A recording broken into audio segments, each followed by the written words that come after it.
Hello, this is Photography Gamer, welcome back to the channel. Today I'm reviewing Project Zomboid for Microsoft Windows via Steam. Project Zomboid is an open world zombie survival game developed by the Indie Stone. The game takes place in a variety of post-apocalyptic maps where zombies rule the roost. You play as a custom-built survivor with your task to survive as long as you can, or as the game says, this is how you died. The game entered early access in 2013 and 8 years later the game is still in development. The game can be played solo or via online multiplayer. So what is the game like to play? Well, as I said, the game starts by saying this is how you died, and never have truer words been uttered. Project Zomboid is the king of hard starts and it will take you multiple attempts to survive longer than a few days. So be prepared to die many times. And it's a survival game, so it's not just health and physical well-being you need to consider. You need to eat, drink and rest when possible, or you guessed it, dead again. The game features a character creator where you can choose the look and your clothing, but it's the perk system that really adds variety to the creation process. You can give your survivor good or bad perks, each has a point system. You can add several good ones, for example, but you need to counter them with bad ones. So you could, for example, make your character very fast and athletic, but you might need to compensate that with being sort of claustrophobic or a chain smoker to calm their nerves. It's a very cool system and it's one that allows for some really interesting variety of builds. Add to that the ability to increase your knowledge by reading books found in the game world, opening up all sorts of crafting, building and other possibilities. The zombies are the classic variety. They're slow, methodical and in keeping with the ones from like George Romero's Dawn of the Dead movies. But despite their speed, these zombies are persistent little buggers. They don't forget they saw you. Once they get on your tail, it's very hard to shake them off, and even entering a house won't dissuade them. They'll kick in the door, they'll climb through windows, and if you're not careful, you might accumulate enough for your own personal hoard, which basically means you are dead. The cities are an absolute nightmare due to the volume of zombies and the fragility of your character. But cities are a must, as this is where all the good stuff can be found, from weapons, food, supplies or reading materials to learn new skills. Combat wise, I'd say the game needs a little bit more fluidity, as at present it has a really wooden, janky feel. A special mention has to go to the game worlds, as the 4 maps in the game are absolutely enormous. I don't recall ever seeing anything like it in any other game. Like, it's the sort of game if you enter the woodland areas and you lose your sort of bearings, you may starve to death by the time you find your way back to a town. One feature I've not mentioned is the fog of war factor. What I mean is that you can only see the zombies that your character is directly facing, which means you have to swivel around a lot to avoid being munched on. But it's not an ideal system, as it does seem to cause issues with the graphics, lots of black zones, texture pop-up, and it would probably be fair to say it would be better if it didn't have this feature. The game world also have other factors to consider, like big events that may change your strategy. Now, I'm not going to ruin these, but suffice to say, if you survive long enough, certain environmental conditions will change, which mean you might be in a bit of a tight spot.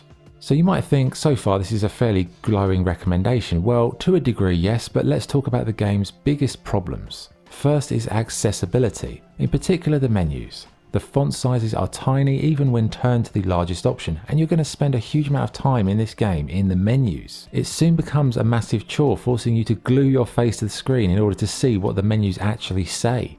It's really an area the developers seem to have been blindsided by, as menus form a huge part of the game. But I can't say they're very user-friendly, easy to use or well laid out at all. Yes, you will get used to it, but for a game that's been in development for this long, it really seems like the developers need some outside perspective, as it's the one thing that would make this game more appealing to almost every zombie apocalypse fan. But I'd say for most people this will be a massive turn-off.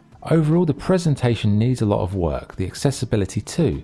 The controls are laborious, and all the things you can't avoid in a game haven't had the amount of attention to detail the rest of the game has. Interface, menus, controls, accessibility, all these things need massive overhauls. In terms of the available game modes, you've got classic survival, scenarios, challenges, but the one I'd recommend for beginners is Custom Sandbox, as you can tweak almost all survival factors, making it less harsh, which will give you a chance to enjoy the game in the early stages. So yeah, in summary on gameplay, it's not very enjoyable for quite a long time, but eventually you'll break the threshold and start to really appreciate the complex systems underpinning the whole game. It is just a shame that the game isn't more pleasurable to play in terms of quality of life, such as the controls, menu, accessibility, and it just has a lack of a user-friendly feel to it. Okay, let's talk about the graphics. So for the rest of this video, I'm going to show footage of Build 41, which is available in Steam Beta if you opt in on your account. Build 41 greatly improves the visual animation of the characters and also clothing, character details, that kind of thing. It also adds new physical actions like sneaking, and in general I'd say it's a much nicer visual experience. Sound-wise, the music, it's fine. It's not a bespoke score, more like a series of royalty-free tracks with some vague semblance of atmosphere. General sound effects need work, but I did quite enjoy the camp and ridiculous zombie munching effects. Okay, what's good and what's bad? What's good? The character creator perks add variety, the maps are immense, the amount of depth in terms of survival crafting and those kind of things is phenomenal. And it's got huge potential to be the best zombie survival game out there. What's bad? The menus are poorly optimized with a lack of accessibility or user-friendly options. The early difficulty may put off a lot of gamers, and the game needs a huge amount of quality of life improvements to make the day-to-day play enjoyable rather than a pain in the arse. So what's the verdict? Project Zomboid is full of potential and it is without doubt the most in-depth zombie survival game available today. But it falls into the same trap many developers fall into. They get so embedded in the process of making a game they fail to see the bigger picture. With the bigger issue being accessibility. Menus, controls, presentation, these three things, if improved, could make Project Zomboid become a mainstream hit. But as it stands, it's really not that enjoyable to play. I bought it 6 years ago and I was really looking forward to seeing what the final game would look like, but even now it still isn't finished. Yes, the new build is full of promise with greatly improved animation, physical moves, but there's still so much more work to be done. So would I recommend it? Well, I would, but only to gamers who have an ability to tolerate a terrible menu system and user-friendly infrastructure.